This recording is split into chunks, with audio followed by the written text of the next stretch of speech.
Hello and welcome to Tales from the Cantina. My name is Jonesy. I'm excited to introduce this new supplemental show under the Cantina Cast banner. So the premise behind the show is pretty simple. From time to time, Cantina Cast hosts will share a short experience, story, or moment in our Star Wars fandom. So I hope this provides an opportunity for you to get to know us a little bit better and maybe for us to hear some of the fun and interesting stories that you guys have along the way.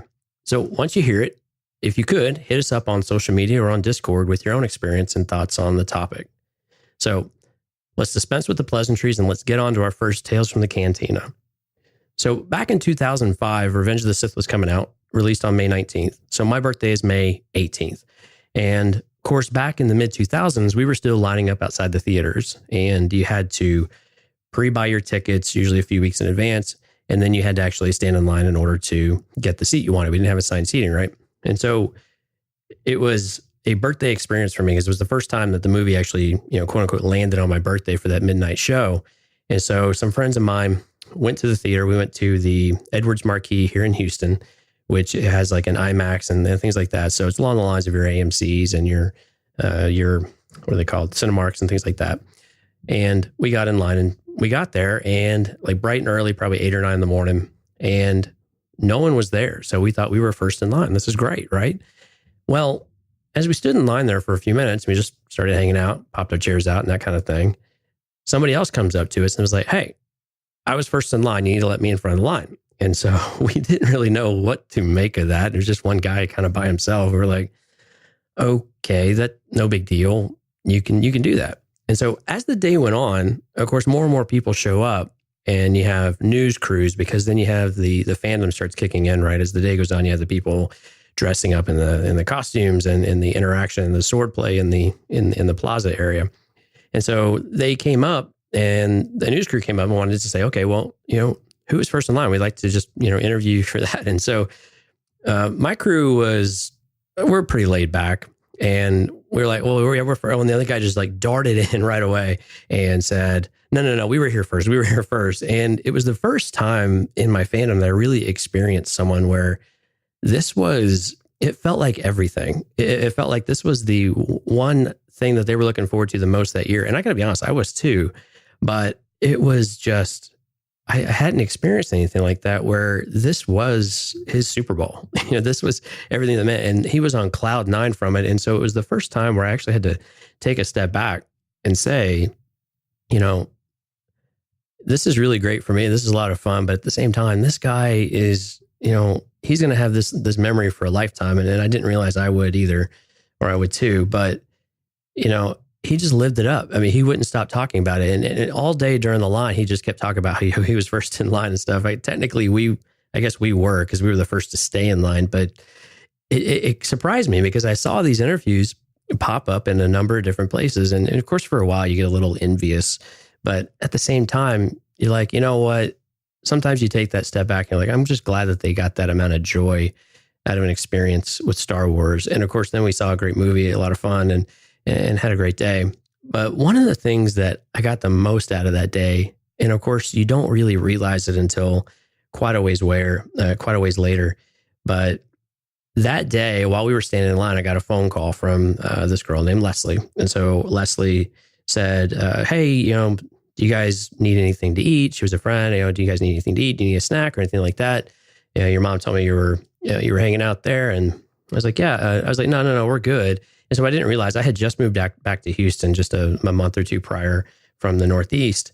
And we weren't dating yet, but about a week later we would be dating, and she ended up being my wife. And so it was just one of those extra things on top where you remember these things of someone calling you, and it just happens to be wrapped up in Star Wars. And we hear a lot of these stories about people meeting through Star Wars or people experiencing Star Wars together, and it's created this bond either through friendship or through a romantic relationship or marriage and things like that and kids. But it was just one of those moments. It was one of the first times she had approached me or called me just to say, hey, what was going on? And she understood from an early on that this was something I really enjoyed and that was a lot of fun for me. And so it was something that I'll remember for the rest of my life as well.